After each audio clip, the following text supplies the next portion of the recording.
Alrighty. This is a pleasure. Year number 3, Teddy Swims. We're in a way better setting this time, gotta say. Yeah, it's nice. We made it look good for you. We have, I appreciate that. Right now, just by the way, we're actually able to watch what's happening, people waiting for you to come on stage. Is that a really awesome feeling? Yeah, look, looking this out little and girl seeing just that? keeps doing cartwheels over here. I'm gonna call her out too when I get out there. I'm gonna say, I saw you doing cartwheels.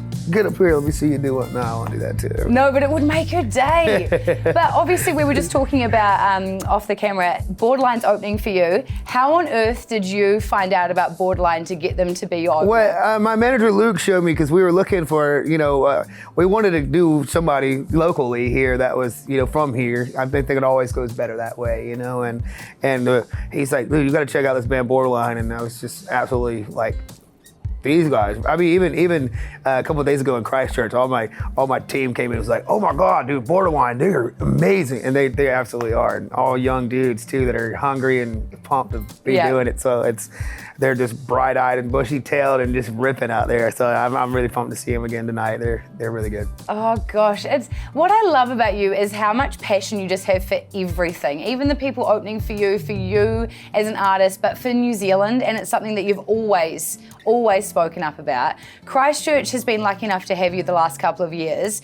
How has that relationship changed for you with the Christchurch crew? Man, I love it there. I'm a little bummed that we skipped out on Wellington this year. I don't know why the heck we did that, but we got to go there last year kidding. too. And I loved it there. I think that was as us landing the plane there. That was like the most beautiful landing ever we had. I think, but I mean, I love it here. I'm just this people are kind. I mean, we got the big ceremony earlier right here in the venue. They got me to stay. Oh my God, I cried. It was beautiful. You never get that kind of hospitality and welcome from people, and it was so moving and it's such a blessing. So New Zealand always pulls out every stop for us and really rolls out the red carpet, and I'm just so grateful. And I think you've been really lucky to be able to see New Zealand for more than just Auckland and its arena and the hotel to and fro, maybe promo in between, because you've experienced culture, and I think you've experienced that through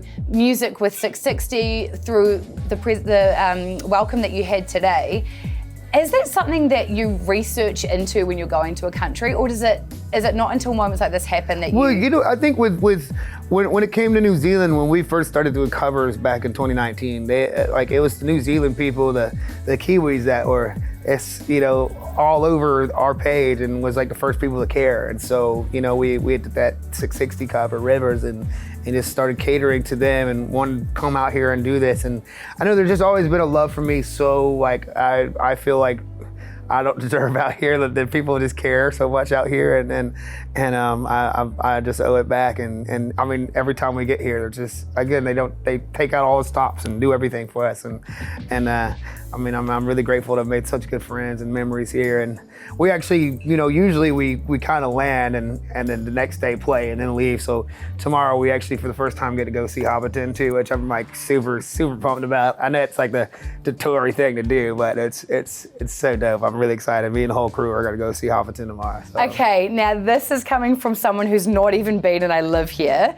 Have you watched Lord of the Rings, The Hobbit, read? Of course. Have you learned the language? Because apparently people are learning the language. No, I'm not that much of a nerd. No, I mean, I would like to be, but I'm not that much of a nerd. But I love the movie. I grew up on it, and I'm a big fan. And I mean, I'm pumped to go. I'm really so excited about it. Gosh, yeah, well, we need a debrief on that because that will be amazing. You've got the family with you on this trip, right? Yeah. And you're surrounded by your crew who you've talked about. I think it was last year when you spoke to me, you said, it's the people around me that really just make Teddy Swims who Teddy Swims is. And the fact that you have the opportunity to bring them with you every single time, it must be extra special this time. Oh yeah, man. I mean, my son, he's 3 months old, and he's, Auckland is his first stamp on his passport, and then how lucky that he gets to be, raised around all. I mean, they're back there in the green room passing him around, playing, jamming, and he's like, just absolutely just, I mean, a baby. I mean, he doesn't even know what's happening. And everyone else will be like... Yeah, he's just a kind of a blob right now. He smiles and laughs, but at least he's got a blob just living an amazing life that he has no idea that he's living, you know, and it's such a beautiful thing to watch him like kind of wide eye and see things and like, what the heck is this? And it's so neat to give him that life, and I can't wait to watch him like, you know, grow into who he's gonna be. Yeah, which is so, I mean, oh, don't even get me started on your music dedicated to him as well, which is so special. But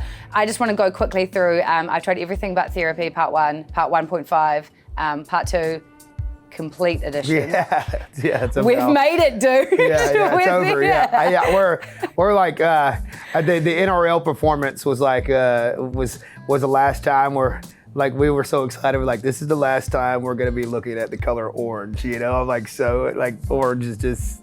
I'm so all I see now is Nickelodeon when I look at it. I'm like, I'm ready for it to be moved on to something else. And so I'm writing a bunch of stuff now and figuring out what the next thing is going to be, you know, but I'm excited to be past that you know, that big 3-4 year chapter we've been in, you know, so it's really exciting to see what can be next.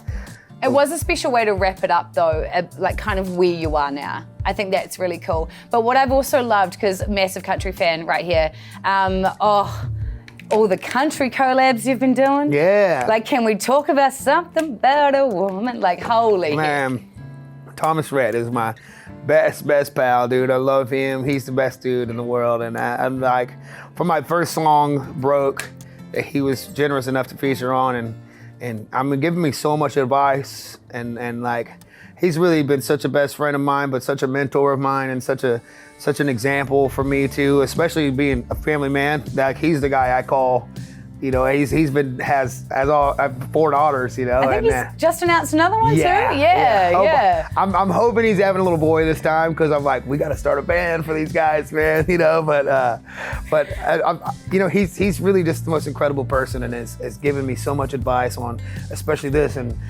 at your work, and being present at home, and you know, tell me things like, look, dude, when you're at the house and you're with that kid, because I have this tendency to always want to go and do and feel like I'm running behind on everything and want to just work. And I think now, like, when I'm with my son, it's like, even when I'm just sitting there watching TV, it is the most productive thing I could be doing, is just being present right there. And it's really calmed me down in a lot of ways.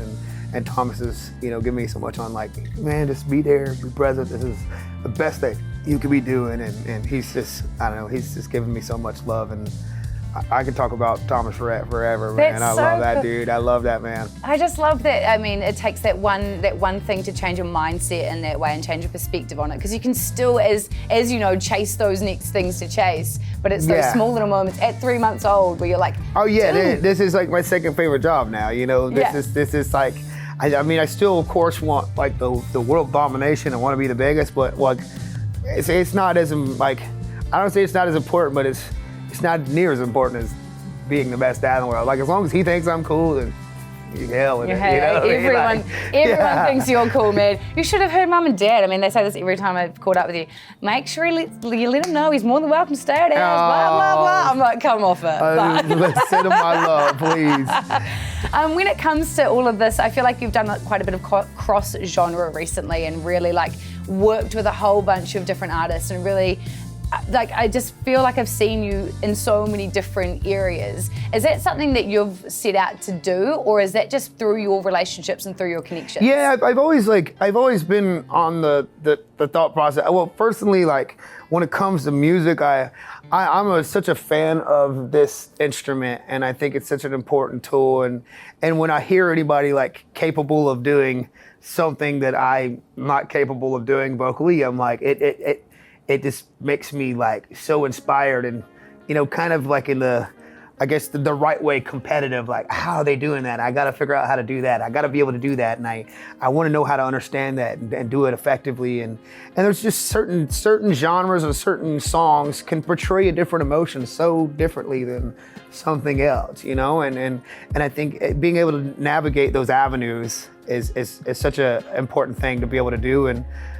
I mean, I think it bridges the gap as well, but I most importantly, I feel like there's so many times when we're writing tunes that, like, in the past, where when I was first kind of coming up, that maybe a writer or like a label would be like, this might be a little too rock and roll, or this might be a little too R&B, or this might be too country. And I feel like if something feels that way and it's a good tune, I don't think people actually care. If it's a good song and it sounds right and it feels right, then it's most of the time it's right. And you just gotta follow that gut feeling rather than try to dial something back and put parameters on this creativity that you're like trying to tell yourself, oh, I can't do that, because if it's your heart's going that way, go that way. You know, don't be shy and say I can't do that. You know, it's not me, because unless it's just physically not you. But you know, I think I want to go and I want to discover every part of myself that I can and try to do it authentically as I can. Yeah, I love that, because that's like we can take that into multiple aspects in life, Yeah. right?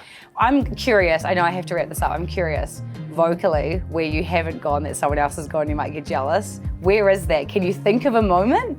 Yeah, I would like, well, I think I have in my life, but in like, as far as like my career, like my professional career, I would like to eventually go back into theater and like, you know, do like, be back in the show tunes and like, but go back and experience things. Or I've never done like opera. I think that would be really cool. You know, can you like try it? yeah, I would like to do that one day. But I want to go back to being, you know, that kind of performance rather than like, I mean, this is amazing. Don't get me wrong. I'll always do this, but like, you know, I want to know what it's like to.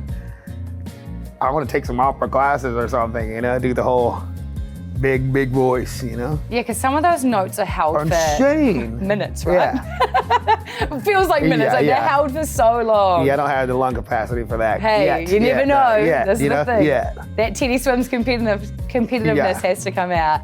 Teddy Swims, thank you so much. Thank it is you. an absolute pleasure. I mean, 2026, we'll see you next year, I guess. Yeah, buddy.